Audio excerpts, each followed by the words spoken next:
Irmãos, abra comigo, por gentileza, em Atos capítulo 9. Nós vamos começar falando um pouco sobre a conversão de Saulo, mas eu não pretendo me ater muito na conversão de Saulo. Eu pretendo começar falando sobre, para poder dar para a gente uma base, uma introdução, para poder a gente aprofundar o assunto, ok? Vamos lá. Capítulo 9 de Atos, versículo 1 até o versículo 6, nós vamos ler. Saulo, respirando ainda ameaças e morte contra os discípulos do Senhor, dirigiu-se ao sumo sacerdote e lhe pediu cartas para as sinagogas de Damasco, a fim de que, caso achasse alguns que eram do caminho aqui era um apelido, um nome que foi dado à seita, dos nazarenos, a seita daqueles que seguiam Jesus, era assim que eles chamavam, os do caminho. Tanto homens como mulheres os levassem presos para Jerusalém. Enquanto seguia pelo caminho, ao aproximar-se de Damasco, subitamente uma luz do céu brilhou ao seu redor, e ali caiu por terra, e ouviu uma voz que lhe dizia: Saulo, Saulo, por que tu me persegues? E ele lhe diz: Senhor, quem é você? Observe que Senhor, acredito eu que na sua Bíblia, assim como na minha, está em letra maiúscula, né? E a resposta foi: eu sou Jesus. Eu sou Jesus, a quem você persegue. Mas levanta-se e entra na cidade, onde lhe dirão o que você deve fazer. Os homens que viajavam com Saulo pararam, emudecidos, ouvindo a voz, mas não vendo ninguém.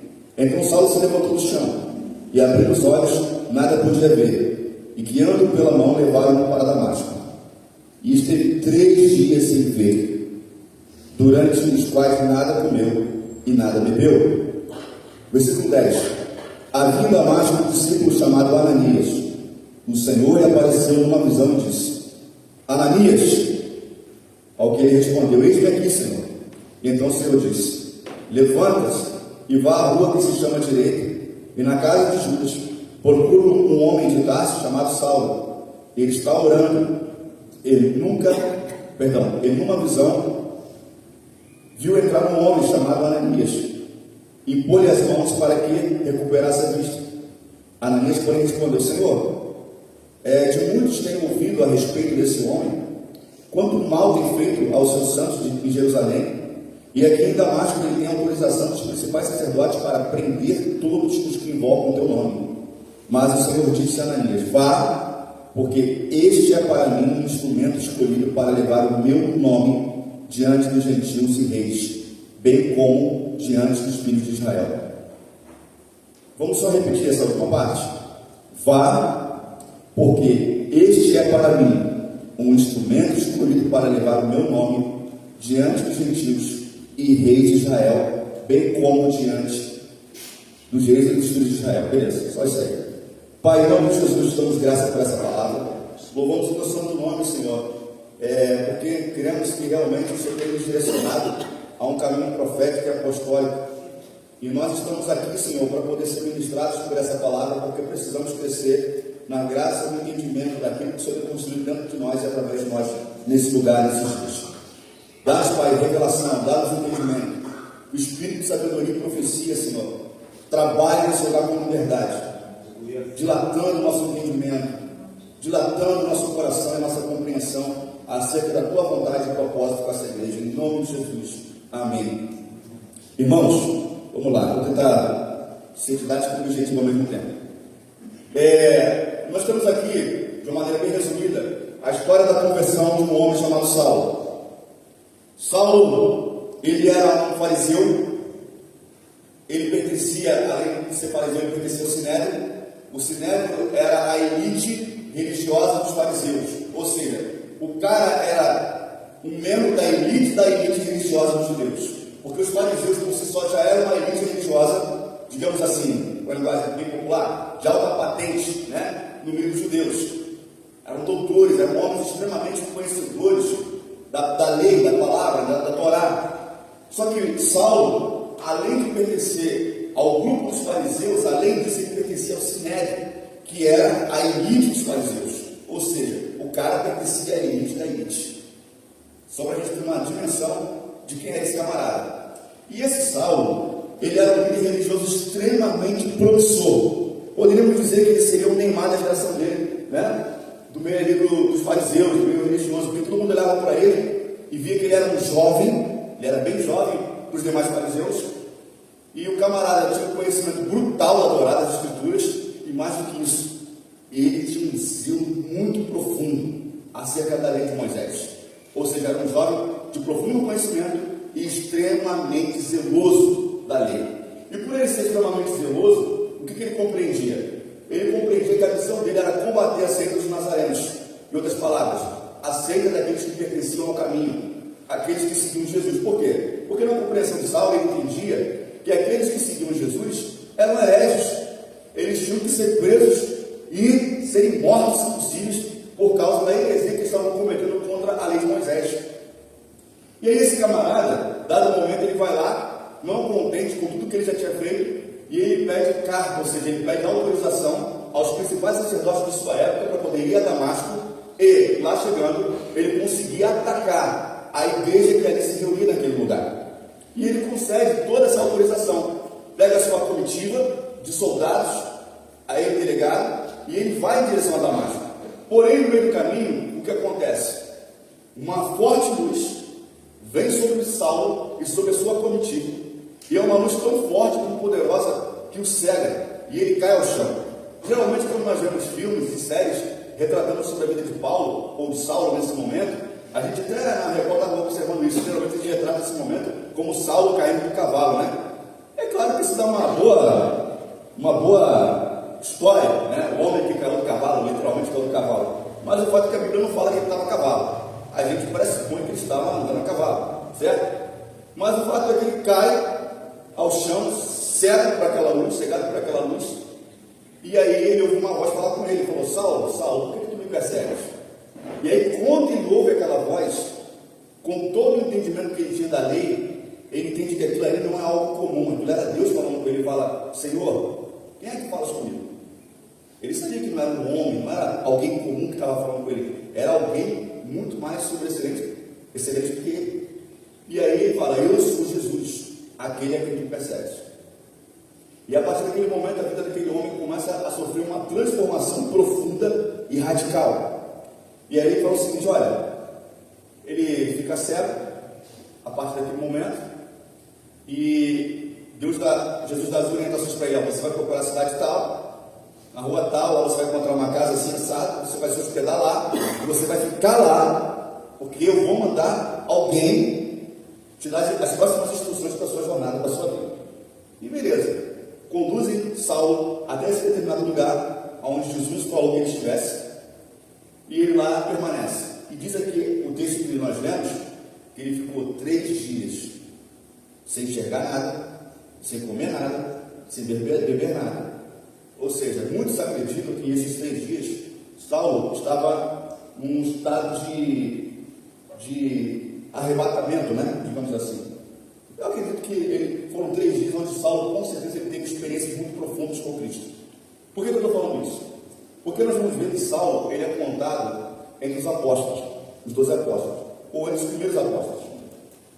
E esses primeiros apóstolos, a Bíblia vai mencionar em Apocalipse que são os apóstolos do Cordeiro. É assim que ela menciona, os apóstolos do Cordeiro de Deus. Ou seja, aqueles apóstolos que nós vemos em Efésios capítulo 4, versículo 11, aonde foram destinados, né, como apóstolos, profetas, evangelistas, pastores e mestres, aqueles apóstolos de Efésios capítulo 4, 11, não fazem parte dos apóstolos do Cordeiro. Amém? Os apóstolos do Cordeiro só haviam 12 vagas e foram preenchidos. Tentaram colocar Matias, mas não deu certo, aí Saulo entrou.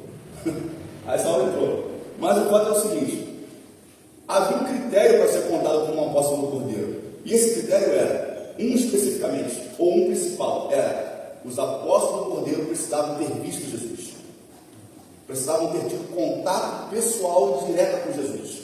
Amém? E nós sabemos que Saulo foi o último apóstolo contado. Quando Saulo ele se converte, Jesus já havia morrido, ressuscitado e subido aos céus. Amém? Então o que nós entendemos aqui? Paulo mais à frente vai contar uma série de experiências, e ele vai falar sobre Jesus com tanta propriedade como alguém que viu Jesus, como alguém que tinha uma relação muito íntima, profunda e direta com Cristo. Então a gente entende que realmente Saulo, talvez diretamente durante esses 3 dias, ele teve experiências muito profundas com Cristo, diretamente com a pessoa de Jesus, né? Mas qual é o ponto aqui? O ponto é o seguinte: quando passa esse período de 3 dias mais ou menos, cumpre-se aquilo que Jesus mostrou para Saulo em visão. Saulo via um homem chegando até ele, e esse homem orava por ele, e ele voltava a enxergar. E de fato isso acontece. Jesus vai lá falar para Ananias: Ananias, você vai lá num lugar chamado, numa rua chamada direita, na casa de fulano de tal, e lá você vai encontrar Saulo. Saulo deu certo, tá?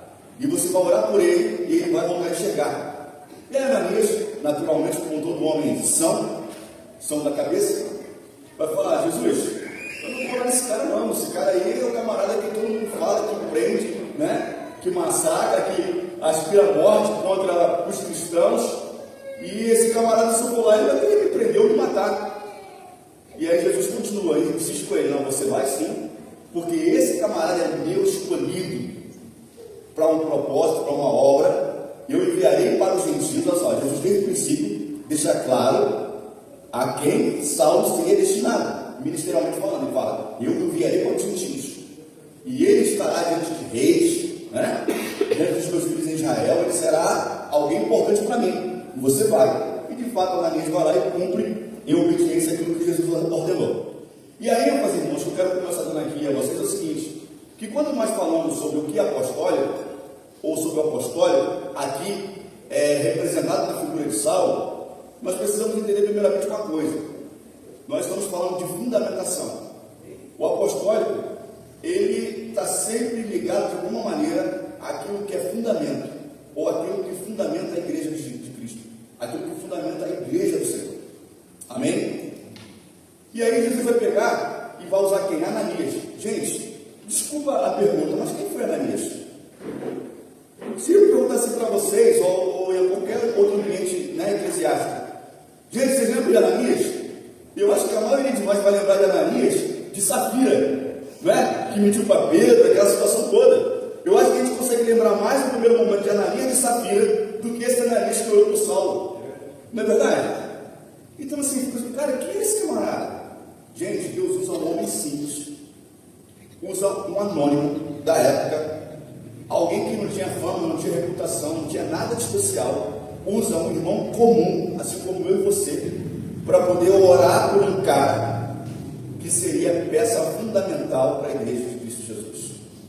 E esse homem comum, esse irmão comum, guiado por uma palavra profética, dada não por homens, mas dada pelo próprio Espírito de Deus, ele se encoraja com aquela palavra, e ele sabe que está indo orar por um camarada que podia prendê-lo ou matá-lo, mas em obediência ele vai lá, vai até esse homem, ora por ele, cura esse homem e batiza esse homem. Irmãos, eu não sei você, mas para mim isso é brutal, porque nós estamos falando de um homem comum, de um irmão comum. Se eu paro e pensar assim, cara, qual foi a última vez que o Senhor me deu alguém de uma maneira muito específica, que eu fosse na casa dessa pessoa, orasse por essa pessoa, com um objetivo muito específico, e Deus me usasse para curar, para batizar, eu ia pensar, acho que nem 30 segundos, isso nunca aconteceu. Deus nunca me usou nesse nível de profundidade, nesse nível de graça, nesse nível de poder e unção. Mas naqueles dias Deus usou Ananias, um homem como eu e você, num nível de graça e profundidade terrível, para poder orar por um cara. E nesse sentido, eu quero primeiramente dizer para os irmãos o seguinte: eu aprendo aqui que Deus usa pessoas comuns para poder trabalhar o apostólico na igreja, para poder trabalhar a fundamentação da casa do Senhor. Às vezes, quando nós falamos de fundamento, talvez fique um pouco vago na nossa cabeça o que isso significa. Mas eu quero te dizer que nesses dias o Senhor está levantando sim pessoas apostólicas. E essas pessoas apostólicas, gente, não estou falando de pessoas que têm um anel de ouro na mão e que têm um título de apóstolo, mas eu estou falando de pessoas que têm um chamamento para poder fundamentar a igreja do Senhor. Pessoas que têm um chamado do Senhor para poder trabalhar na fundamentação da casa de Deus. daquilo que vai dar suporte, daquilo que vai dar base para tudo que será construído a partir dessa fundamentação. E eu estou falando de pessoas comuns, irmãos comuns, que têm fome, que têm sede, que têm sono, que se fadigam, que têm cansaço, que se entristecem, que se frustram, que erram, que se arrependem, que refazem caminhos. Amém? Amém, irmãos? Amém. Então, aqui nós somos representados na figura desse irmão Ananias. Tudo bem? Então, não consegui não, estou conseguindo explicar. Amém? Então vamos lá. Então, já que nós já lançamos essa introdução a partir de Saulo, agora sim, Michael, abre para mim por gentileza, em 1 Coríntios capítulo 3, 1 Coríntios capítulo 3, versículo 11, isso. Marca, abre para mim por favor, em original, Efésios capítulo 2, versículo 20, isso. Cléia, pode abrir para mim Lucas capítulo 2, versículo 33, aí que a gente assim vai ganhar tempo, tá? Vai ser mais objetivo. Mas lê para mim por gentileza, 1 Coríntios capítulo 3, versículo 11. Porque ninguém pode lançar outro alicerce, além do que já está posto, o qual é Jesus Cristo. Amém. Na versão do Michael, né, fala que ninguém pode lançar outro alicerce, mas há algumas versões que vai dizer assim: ninguém pode lançar outro fundamento que não seja Jesus Cristo. Amém? Então, assim, quando nós falamos de fundamento, nós precisamos entender basicamente do que nós estamos falando. Então, o fundamento da igreja, o que é? O fundamento da igreja é revelação? Não. O fundamento da igreja é a profecia? Não. O fundamento da igreja é a palavra de prosperidade? Não. O fundamento da igreja é o pastor? Não. O fundamento da igreja, sei lá, é o presbitério? Não. Tudo isso é legítimo se colocado no seu devido lugar, na sua devida importância, amém? Porém, nada disso é a fundamentação da igreja. O fundamento da igreja é, senão, Jesus Cristo, o nosso Senhor. Ele é o único, o grande, exclusivo e verdadeiro fundamento da igreja. Da igreja do primeiro século, do segundo século, do terceiro século, da igreja do século XV, do século XII, do século XVIII, do século XX, do século XXI, da igreja ao longo da história. A igreja sempre teve um único fundamento: Jesus Cristo, o Filho de Deus. Ponto. Aqui não há questionamento, aqui não há espaço para revogar absolutamente nada. Aqui há espaço apenas para nós entendermos e crermos, ou melhor, crermos e entendermos. Ponto. Amém? Então, quando nós estamos falando de fundamento, irmãos, nós precisamos entender que Cristo é o fundamento.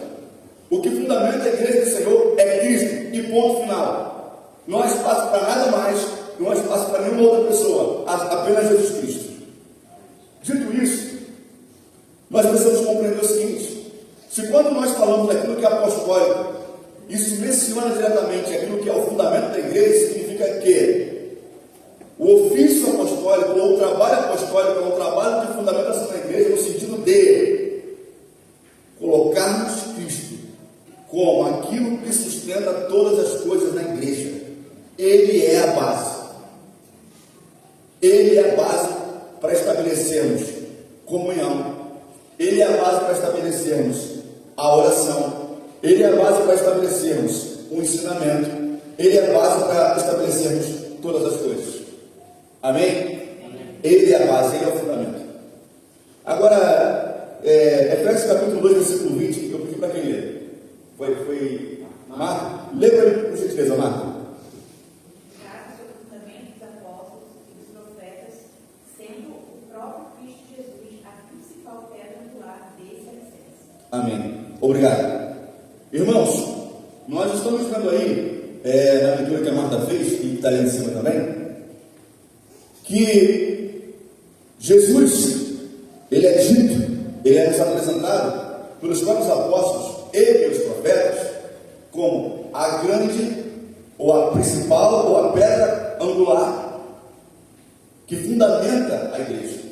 O que seria essa pedra angular? ou essa pedra principal, ou em outros textos, a pedra de esquina, seria a pedra primeira que é lançada para poder constituir a base de uma estrutura que será erguida. Ou seja, quem aqui entende minimamente de construção civil, vai se identificar com o que eu vou falar agora. Nós precisamos, quando se fala de construção, nós precisamos entender basicamente o que é nível, o que é prumo, não é isso, Antônio? Não é isso, pai? Prumo e o que? Não é isso, Reginaldo? E esquadro. Ou seja, se eu lançar a pedra de fundamentação fora do nível, todo o restante que vier vai seguir o mesmo desnivelamento. Se eu lançar a primeira pedra fora do esquadro, toda a estrutura que eu erguei a partir de então vai se levantar, vai se levantar, vai ser levantada, mas vai ser levantada torta, porque foi levantada fora do esquadro. Não é isso, Marcos? Marcos também trabalhou com seus cômodos. Vai ser levantada fora do esquadro. Isso aí são princípios básicos de construção que todo bom pedreiro precisa conhecer. E nesse sentido aqui faz a gente compreender melhor o que significa então quando a Bíblia fala que Jesus ele é a pedra angular da igreja, que ele é a pedra de esquina. Por quê? Porque Jesus ele é o único perfeito. Ele é o único perfeito. Ele é o padrão de Deus para nós. Não há outro. Não há ninguém que possa preencher essa lacuna, preencher esse espaço. Não há ninguém que possa ser o nosso modelo e exemplo perfeito, a não ser Cristo. Então Cristo ele é a pedra angular da igreja, que significa que ele é a pedra de fundamento. Ele é a pedra que estabelece o nível. Ele é a pedra que estabelece o prumo. Ele é a pedra que vai estabelecer todos os planejamentos da igreja. De uma igreja que precisa ser construída de acordo com o seu fundamento. Amém, irmãos? Amém. E nós já compreendemos aqui que esse fundamento é Cristo. Agora eu vou fazer uma pergunta retórica aos irmãos, para a gente refletir aqui. É possível nós construirmos uma igreja fundamentada em algo ou alguém que não seja Cristo? É possível? Nós podemos dizer que sim e que não.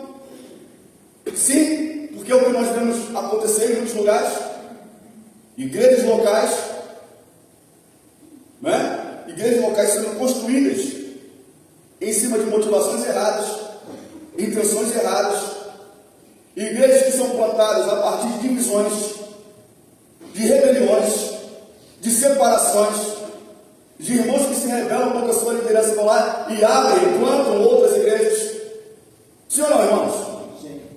Eu pergunto aos irmãos, essa igreja não está sendo plantada numa fundamentação errada? Sim. É claro que está. Mas sim, mas a igreja está bombando, mas sim, mas a igreja está cheia, mas a igreja está arrebentando, evangeliza, faz e acontece. Irmãos, eu sinto muito dizer, essa igreja que está bombando, faz e acontece, ela está fundamentada em algo errado. Cristo não compartilha de rebelião, Cristo não compartilha de desobediência, Cristo não compartilha de princípios quebrados. Nós não podemos avaliar a igreja pelos seus resultados. Nós precisamos avaliar a igreja pelos seus frutos. Nós já falamos isso aqui 2 vezes. Amém, irmãos? Amém. Aí a segunda resposta é não. Não é possível que a igreja seja fundamentada em outro fundamento que não seja Cristo. Parece que estou sendo contraditório. Não estou sendo contraditório. Por quê? Porque nós sabemos que a verdadeira igreja do Senhor Jesus Cristo, aquela que não pode ser descrita por placa, aquela que não pode ser definida por uma denominação, aquela que não pode ser definida por uma bandeira, a verdadeira igreja de Cristo Jesus, a igreja universal, a Assembleia dos Santos, essa sim, ela só pode estar fundamentada na pessoa de Cristo, e ponto. Amém? Amém. Estou falando besteira não, né?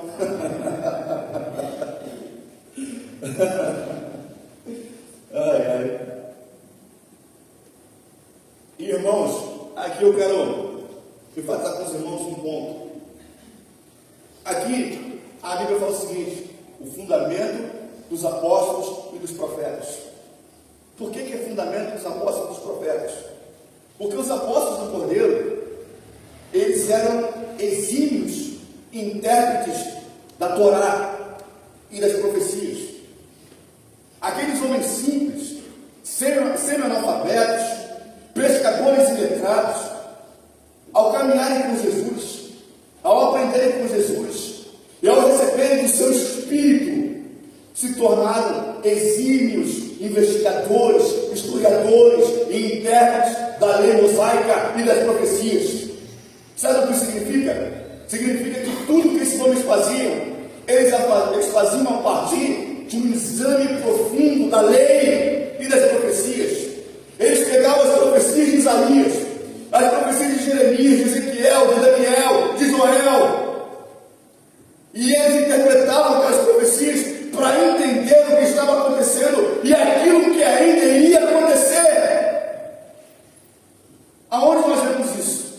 Vou dar apenas um exemplo. Apenas um exemplo. E um grande exemplo. Dia do Pentecostes. Os discípulos reunidos em oração. De repente, um vento impetuoso, um mover brutal do Espírito. Pessoas são tomadas e cheias do Espírito Santo. Começam a falar em várias outras línguas. E o movimento é tão forte, tão brutal, tão forte, tão brutal, que os vários judeus ali reunidos de vários lugares do mundo começam a ver aquilo e alguns olham e falam: esses caras estão bêbados, estão embriagados, porque eles não entendem aquela movimentação. E aí fica aquela confusão, porque o falar em línguas não traz edificação.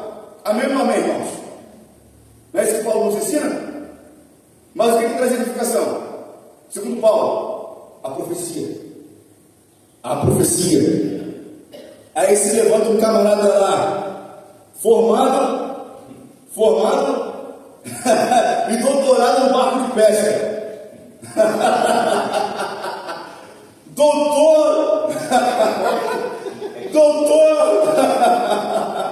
doutor da pescaria, cujo público muitas vezes foi um barquinho, aprendeu para o seu mestre, um camarada polido no falar. Levanta um Pedro da vida, um poliglota do Senhor. Aí levanta um Pedro, e aí ele olha tudo aquilo e fala assim: irmãos, isso que vocês estão vendo aqui, não tem ninguém embriagado não tem ninguém bêbado não. Sabe o que está acontecendo aqui? É o cumprimento da palavra de Joel. O cara vem interpretando, segundo as profecias de Joel, o que estava acontecendo naquele momento, irmãos. Um homem culto e letrado, semi-analfabeto, ele conseguiu fazer pelo Espírito aquilo que os fariseus, com toda a sua formação acadêmica, não conseguiam fazer. Ele se levanta e menciona a profecia de Joel, ele interpreta a profecia de Joel e ele ainda acrescenta na profecia. Qual é o resultado disso? Se eu não me engano, mais de 3.000 almas se converteram sendo a primeira pregação. Não é isso? É isso? Amém, irmãos? Amém. Então, quando a Bíblia fala o fundamento dos apóstolos e dos profetas, o que é isso? Os profetas da antiga aliança, lá de trás, eles já vinham profetizando acerca de Jesus, aquele que era a pedra angular da igreja. Já repararam uma coisa? Vamos lá, se eu perguntar para você assim: Moisés foi um profeta ou foi um apóstolo? Foi o quê? O que vocês vão me dizer? Profeta, muito bom. Malaquias foi o quê? Profeta. Isaías foi o quê? Jeremias, Ezequiel, Amós, Moisés, Davi. Agora eu pergunto para aquela: e Abraão? Segundo a Bíblia, ele foi o quê? Abraão, ele foi contado como profeta. Abraão era profeta. Mas aí, se você me perguntar assim, Mazinho, qual foi a profecia de Abraão? Como é que o cara é contado como profeta se o cara não profetizava? Já pararam para pensar nisso? Irmãos, vou dizer uma coisa para vocês. Quando Deus manda Abraão sacrificar Isaac, Uma história fascinante, né? Deus manda Abraão sacrificar Isaac. Cara, deixa eu ver aqui, ó. Sacrificar Isaac. E aí Abraão sabia que Isaac era o filho da promessa. E que a promessa é que ele seria pai de uma grande multidão, de uma grande nação. E claro que para isso acontecesse, ele precisava de Isaac. Abraão poderia não entender o que estava acontecendo, mas ele obedece. E aí no pé do monte, Isaac vira para ele: pai, cadê o cordeiro que nós vamos sacrificar? Vocês lembram qual foi a resposta de Abraão? Deus proverá. Deus proverá. Nós hoje na nossa realidade evangélica, nós ouvimos essa frase, essa afirmação ser aplicada de uma maneira muito reducionista. Deus proverá um emprego, Deus proverá um salário, Deus proverá isso, proverá aquilo. Irmãos, claro, Deus é poderoso para fazer muito mais além do que pedimos ou pensamos, amém? Tudo bem, mas o fato é, nós precisamos entender o significado real e original dessa palavra. Porque quando Abraão fala Deus proverá, ele está falando proverá o quê? Um cordeiro. Quando Abraão ele fala isso, ele está falando que Deus proverá um cordeiro. Ali ele estava profetizando. E esse cordeiro, naturalmente, não era um animalzinho branquinho, bonitinho. Ele já estava falando do Cristo. Deus proverá. Amém? Estou entendendo isso? Amém. Deus proverá. E esse Abraão aqui, ele teve compreensão, ele teve entendimento do Cristo que viria, ainda no seu tempo. E assim como Abraão, outros profetas também tiveram essa revelação, essa graça, essa percepção, esse entendimento. Então esses profetas da Antiga Aliança já vieram desde lá de trás, fundamentando algo que eles ainda não compreendiam, ou seja, fundamentando a igreja do Senhor. Então quando a Bíblia fala assim, olha, o fundamento dos apóstolos e dos profetas, é porque os profetas já vêm fazendo isso, lá na Antiga Aliança, desde o Antigo Testamento, e os apóstolos, por sua vez, eles interpretaram as profecias desses profetas, e segundo essas profecias, segundo o Espírito de Deus, eles interpretaram essas profecias, e começaram a agir de acordo com elas, compreendendo que aquilo estava se cumprindo, ou passando a se cumprir a partir dos seus dias. Amém? Amém. E voltando para o início, esse fundamento é Cristo. O fundamento dos apóstolos e dos profetas é não outro, o Cristo. Eu pedi para alguém abrir em Lucas 2, versículo 33. Quem aqui não pediu? Por gentileza, velho. Os pais de Jesus ficaram admirados com o que se dizia a respeito dele. É só isso? Sim. Então, peraí. Atos 2, Lucas, né? Aqui. Eu quero a palavra de Simeão. Eu amo essa palavra, irmãos. Está aqui. Deixa eu ver aqui o Clécio. Dá assim. Dê o próximo, Clécio, até 4. Então Simeão os abençoou e disse a Maria, a mãe do bebê: este menino está destinado a provocar a queda de muitos em Israel, mas também a aceição de tantos outros. Foi enviado como sinal de Deus, mas muitos resistirão a ele. Amém. Irmãos, Simeão, segundo a Bíblia, era um homem que esperava a promessa do Cristo. E ele tinha uma esperança no coração dele. Ele falava: eu não vou morrer sem antes ver o Cristo. Me corrija se eu estiver enganado. A Bíblia não fala que Simeão era um profeta. Fala.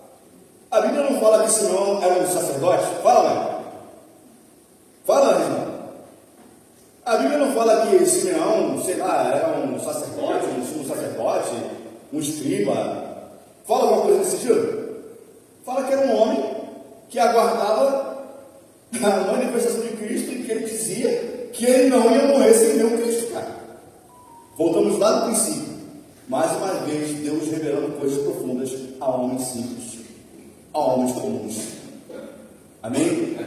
E esse Simeão, ele vai lá no templo, por divina revelação, tenho certeza disso. E ele encontra Maria, encontra José naquela situação lá, apresentando Jesus. E ele pega esse Jesus no colo, nos braços, e ele profetiza. E ele diz: esse está destinado tanto para a ruína como para a elevação de muitos em Israel, e para ser alvo de contradição, para que se manifestem os pensamentos de muitos corações. Irmãos, eu sei você, mas eu lembro que desde garoto, eu nem tinha muito entendimento sobre essa palavra, mas eu sempre fui fascinado nessa palavra, porque quando eu li assim, e ele será alvo de contradição, e motivo de elevação e queda de muitos, quando eu lia isso, me fascinava. E aí, irmãos, Simeão, ele profetiza aqui algo baseado no que estava escrito em Isaías capítulo 8, versículo 14. Pode ler comigo, por favor. Isaías 8, versículo 14. Está lá? E ele será um santuário para vocês, mas será pedra de tropeço e rocha de ofensa às duas casas de Israel. Será laço e armadilha aos moradores de Jerusalém. Irmãos, eu tenho convicção no meu interior de que Simeão era um profundo conhecedor das profecias. E quando ele lança essa palavra, ele lança inspirado nas profecias de Isaías. E ele fala, cara, esse Jesus, ele será a pedra de escândalo. Sabe o que é pedra de escândalo? É pedra de tropeço. Calma aí, mas a gente estava falando agora há pouco que Jesus será a pedra de quê? De esquina. A pedra angular, a pedra de fundamento. E agora nós estamos vendo que vai ser a pedra de escândalo, a pedra de tropeço. Perceberam agora a contrariedade que Simeão está denunciando? E ele será motivo de contradição. Ou seja, para muitos, ele será motivo de edificação. Para muitos, ele será a rocha de estabelecimento, o grande fundamento. Muitos serão assegurados, muitos serão firmados, muitos serão edificados nele. Mas para outros, ele não será a pedra de fundamento. Para outros, a pedra de fundamento será como uma pedra de tropeço, será como uma pedra de escândalo, será como uma pedra que os fará tropeçar e se despedaçar. Amém, irmãos? Amém. E o que define esses e outros aqui? O que define esses e outros aqui é uma coisa só: é crer ou não crer, é ter fé em Jesus, no que Ele é, em quem Ele é e no que Ele ensina, ou simplesmente não crer. O que vai determinar quem Cristo é para você e para mim é o modo como nós reagimos diante dele. Amém? Amém. E aí, em cima desse aqui, eu quero partir para a reta final dizendo o seguinte para os irmãos: olha, escute uma coisa aqui. Quando você prega Jesus para alguém, a vida dessa pessoa nunca mais será a mesma. Isso eu aprendi desde garoto. Nunca mais será a mesma. Mesmo que essa pessoa rejeitar Jesus, mesmo que essa pessoa não der ouvidos do que você pregou, mesmo que você pense assim, caramba, eu preguei para essa pessoa, parece que tudo foi em vão. Eu vou te falar uma coisa: quando essa pessoa ouviu falar de Jesus através de você, a vida dela nunca mais foi a mesma. Creia nisso. Sabe por quê? Porque Jesus, ele é a pedra. Amém. Se essa pessoa te ouviu, ela crê em você, de alguma maneira que eu não sei explicar nas minhas palavras, mas segundo a Bíblia, Jesus será o fundamento dela. E ela será fortalecida, ela será edificada. Talvez não você, mas Deus usará outras pessoas, outros irmãos, em uma outra realidade, talvez em uma outra geografia. Talvez você nunca nem venha saber disso. Agora, eu te digo uma coisa: se essa pessoa que ouviu o Evangelho através de você, ouviu Jesus através de você, e ela rejeitou essa palavra, eu sinto dizer, mas Jesus se torna uma pedra de tropeço nessa pessoa. Estou entendendo isso? Sim ou não? E agora, para a gente entrar no final, abra comigo em Atos capítulo 2. Agora a gente entra lá no que o Michael leu logo no início.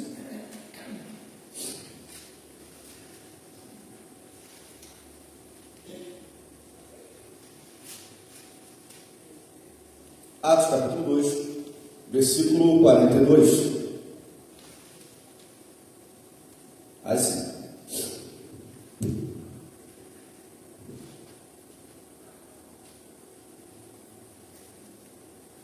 Acharam? Diz assim o texto, ó. Quem lê mais para a gente, por favor? Você já leu hoje? Lê de novo, por gentileza. E eles perseveravam no ensino dos apóstolos e na comunhão, no partir do pão e nas orações. Amém. Queridos, de tudo que eu falei aqui, se você guardar isso que eu vou falar agora, eu particularmente já me sinto muito, muito feliz. Atos capítulo 2, versículo 42. Aqui há uma descrição do que os apóstolos faziam e de como a igreja reagia diante do que eles faziam. Amém? De como a igreja vivia segundo o que os apóstolos praticavam e ensinavam. Amém? Dito isso, eu quero que vocês guardem aqui, ó. Diz o texto que o Mike acabou de ler, só salientando aí, enfatizando. E perseveravam no ensino, no ensino. E na comunhão, partir do pão e orações. De novo, ensino, comunhão, partir do pão e orações. Amém. Amados, essas práticas dos apóstolos aqui não eram aleatórias. Essas práticas dos apóstolos aqui se tornaram os alicerces ou as colunas principais da igreja do Senhor. Ensino, comunhão, partir do pão e orações. Agora, por que disso? É porque eles se reuniram, tiraram a dedanha, Unidunité, Salaminguê, 01, tiraram no Uritumim. Não, irmãos. Essas práticas tinham um fundamento. E o fundamento era Cristo. Pensa agora, usa a sua imaginação agora comigo. Veja uma casa sendo construída desde a sua fundamentação. Aquilo que é fundamento vai ficar debaixo do chão. Quando a casa estiver em pé, ninguém vai ver. Sim ou não? Você chega numa casa e fala assim: uau, que fundamento bonito. Nossa, como é que fundamento que você fez aqui? É assim que a gente faz? Não é assim. A gente não vê fundamento, gente. Mas a gente sabe que o fundamento ele é essencial numa estrutura. E se o fundamento for mal feito, toda a estrutura estará corrompida ou estará sujeita, né, a se corromper. Amém? E aí, irmãos, agora pensa aí comigo. Lançamos essa parte, lançamos o fundamento, e agora nós vamos levantar as colunas. Era isso que os apóstolos estavam fazendo. Eles haviam lançado Jesus como fundamento. E agora eles estavam levantando as colunas principais dessa casa, chamada igreja. Ensinamentos, ensino, comunhão, partir do pão e as orações. Essas bases, esses alicerces, tinham um fundamento. E eles aprenderam isso diretamente com o fundamento que é Cristo Jesus. Jesus, ele praticava isso. E eles aprenderam isso no seu dia a dia, discipulado com Cristo. Amém? Tudo bem até aqui? Então, olha só. O que a gente aprende aqui? Nós aprendemos aqui que toda a igreja que é legitimamente fundamentada na pessoa de Jesus, ela precisa construir a sua estrutura em torno desses 4 pilares principais. Não é isso, Maio? Toda a igreja legitimamente fundamentada na pessoa de Jesus, ela precisa apresentar um desenvolvimento e crescimento no ensino da doutrina. Ou seja, precisa ter ênfase no ensino. Segundo, precisa crescer em comunhão, relacionamento. Não é só aquela relação de culto, relação de olhar para a nuca do outro. Amém? E aí, por isso que a nossa igreja, ela se movimenta em igrejas caseiras, não é isso, para facilitar a relação, facilitar a comunhão. Não é para poder formar panelinhas fechadas, mas é para facilitar a proximidade entre irmãos. Amém? Terceiro, o partir do pão, ou seja, se nós temos comunhão, é natural que nós venhamos o que? A partir do pão. A palavra comunhão significa ter, lá fora significa ter algo em comunhão. Para a gente aqui dentro significa ter tudo em comunhão. Mas e como é que eu vou ter tudo em comunhão com o meu irmão se eu torço pelo Vasco e eu torço pelo Flamengo? Se eu torço pelo Fluminense e eu torço pelo Botafogo? É muito simples. Tudo que nós temos é Cristo. Se você tem Cristo, eu tenho Cristo, nós temos tudo em comunhão. O resto, é valer. Deu para entender? Se eu precisar me converter em vascaíno para poder salvar a sua vida, eu me converto em vascaíno, porque isso para mim é de menos. O que importa é Cristo. Amém, irmãos? O que importa é Jesus. E se você tem Jesus, eu tenho Jesus, nós temos tudo em comunhão. O resto é resto. É sobra. Amém? Agora sim, de verdade, para terminar. Abra comigo em Atos capítulo 6. Atos capítulo 6, agora de verdade. Atos capítulo 6. Versículo 2. Isso, versículo 2 até o versículo 4. Tá? Eu vou ler o versículo 1 só para poder te contextualizar, beleza? Ó, diz assim: naqueles dias, aumentando o número dos discípulos, houve murmuração dos helenistas contra os hebreus, porque as viúvas deles estavam sendo esquecidas na distribuição diária. Então os 12 convocaram a comunidade dos discípulos e disseram: não é correto que nós abandonemos a palavra de Deus para servir as mesas. Vou repetir: não é correto que nós abandonemos a palavra de Deus para servir as mesas. A Bíblia está falando que não é correto servir as mesas? Não. A Bíblia está falando que não é correto se organizar para que todos sejam contemplados, sejam assistidos pela igreja? Não. A palavra é contra a organização? Não. A palavra é contra a administração eclesiástica? Não. Nada disso. Mas vamos seguir o texto. Por isso, irmãos, escolham entre vocês 7 homens de boa reputação, cheios do Espírito Santo. 7 irmãos. Aqui prefigura uma obra perfeita. Uma obra perfeita. Não significa que os 7 varões escolhidos seriam perfeitos, mas significa que uma igreja para caminhar na plenitude daquilo que Deus estabeleceu, ela precisa contemplar tanto o ensino da palavra, tanto o ministério da oração, mas ela precisa também contemplar a assistência dos seus membros naquilo que eles precisam. Aí entra a questão da administração eclesiástica. Amém? Aí continuando. Aí vai dizer escolha vocês 7 homens, tal. Sim. Quanto a nós, nos consagremos à oração e ao ministério da... Então, de novo, quanto a nós, nos consagremos à e ao ministério da palavra. E aqui eu vou terminar. Irmãos, presta atenção aqui uma coisa, para a gente concluir. Nós precisamos entender o que está acontecendo aqui. Os primeiros apóstolos, eles juntos, eles constituíam o primeiro presbitério da igreja do Senhor, da igreja do primeiro século. Ok? Eles constituíam o presbitério da igreja do primeiro século. E aí o que está acontecendo? Esses irmãos presbíteros da igreja, eles se reúnem para poder resolver uma problemática, um problema. Qual é o problema? O problema é que os irmãos não judeus, os helenistas, os irmãos não judeus, os irmãos gentios lá, convertidos de outras regiões, quando chegavam nas suas reuniões, eles estavam sendo esquecidos. Por quê? Porque estavam dando prioridade na hora do serviço para os irmãos judeus.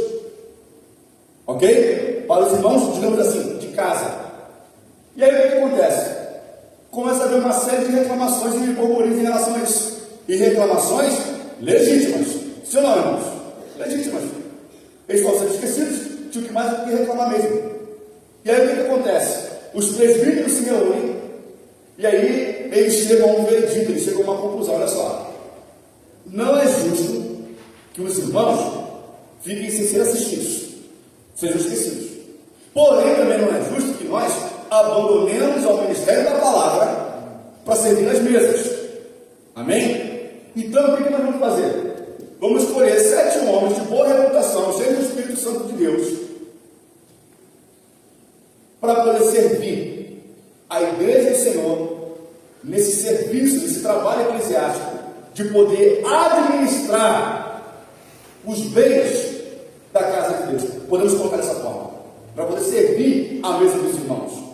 Ou seja, o trabalho social da igreja. Está sendo claro? Isso não. Trabalho social da igreja. E aí ele vai terminar dizendo o seguinte: olha, porque cabe a nós permanecermos dando atenção e prioridade ao ministério da palavra e da oração. Irmãos, o que nós aprendemos aqui? Para finalizar, queridos, falando de fundamentação apostólica, nós compreendemos que uma igreja fundamentada em Cristo, fundamentada corretamente na pessoa do Senhor Jesus Cristo, ela precisa apresentar esses 4 pilares que nós falamos. Amém? Ensino dos apóstolos, a doutrina, a comunhão, o partir do pão e as orações. Certo? Vimos isso aí. E finalizando, essa igreja precisa ter um corpo de presbíteros. Aí o número, a quantidade disso é variável, né? Isso não tem uma regra, ok? Mas eu queria que seja de acordo com o tamanho, né, da igreja. Mas o ponto é o seguinte: esses presbíteros, em termos de ofício de trabalho, eles têm uma ênfase. E qual é essa ênfase? A ênfase é o ministério da oração e o ministério da palavra.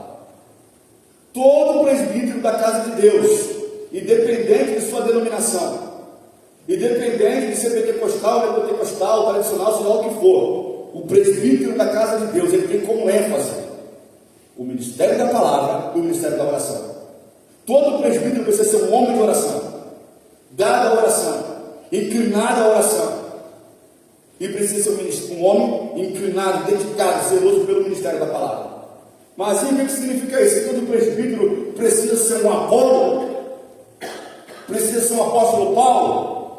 Se pudesse, seria maravilhoso. Imagina se eu tivesse aí um espaço de Paulo, um espelho do lado do Apolo. Meu irmão, a gente ia ser bravo, isso é complicado. Mas, queridos, qual é o ponto aqui? O ponto não é essa a questão. O ponto é que todo presbítero da casa de Deus, ele precisa ser um homem dedicado à oração, inserido no contexto de oração, e precisa ser um homem apto, habilitado pelo Senhor, um homem que seja hábil no ensinamento da palavra. Tudo bem? E aí, eu digo aos irmãos, como é que vocês acham que era o ensinamento dos apóstolos naquele tempo, gente? Como é que funcionava a escola apostólica? Ele está falando de ensino, estão falando de ensino? Ensino apostólico, você não? Aí eu pergunto para os irmãos, como é que vocês acham que funcionava a escola apostólica? Será que a escola apostólica, o apóstolo Pedro vinha hoje, você estava com a palavra, o irmão Pedro aí, o apóstolo Pedro, e dedicava aqui 1 hora, aqui, igual eu estou fazendo aqui, só falando? Era assim que funcionava? Sim ou não? Não. Como é que era? Vamos fechar aqui uma turma, fechar aqui 20 irmãos, todo mundo aqui e tal, era assim que funcionava? Não. A escola, o ensino apostólico funcionava da seguinte maneira: os mestres da igreja, os presbíteros, eles, primeiro que a igreja, na sua maioria, era caseira, ou seja, se dava nas casas. Eles se encontravam, às vezes, no pátio do templo para orar juntos. Mas, geralmente, as reuniões de ensino, muitas delas, de comunhão, eram nas casas. E nas casas, os presbíteros gastavam, às vezes, por exemplo, vou para a casa do Wagner, vou dar um exemplo. Vamos fingir que você seja um professor daquele tempo lá, um presbítero. Vou para a casa do Wagner e da Patrícia. Vou ficar 3 meses na casa deles. 3 meses eles vão ter que me alimentar, vão ter que me sustentar, vão ter que dar o jeito deles. Mas a compensação que serão 3 meses, eu ensinando todos os dias na casa deles, no convívio diário, a palavra de Deus. Deu para entender? Aí os presbíteros ficavam semanas, dias, às vezes até meses dentro de uma casa, de uma família, ensinando a palavra, se fundamentando. Era assim que funcionava a escola apostólica. O que isso nos ensina? Que o ensino apostólico, ele se dava através do convívio, através do relacionamento. Nós costumamos chamar isso de discipulado. Aqui eu termino, eu quero só fazer uma oração para os irmãos bem rápido. Sim. Só você falou aí um negócio que me saltou aqui, que na verdade esse conselho, o estabelecimento da ordem, na verdade esse primeiro conselho não foi nem no Novo Testamento. Esse primeiro conselho foi lá em Êxodo 18, quando Jetro chega para Moisés e aconselha Moisés e dá a diretiva para ele, né? Para que ele estabelecesse homens para cuidar das coisas que poderiam menos importantes, né? Para que ele se dedicasse finalmente. Amém. Bem lembrado. O conselho que Jetro, o sogro, né, que Moisés deu a Moisés, quando viu Moisés afadigado, com muito trabalho de aconselhar o povo, né? Ele vai lá e fala: Moisés, separa, se eu não me engano, 70 homens, né? 70 homens. E eu vou te retirar do teu espírito e vou colocar neles, o teu espírito neles, 70 homens, idôneos, zelosos e tal, e eles vão te ajudar, né, a liderar o povo, a aconselhar o povo. Amém.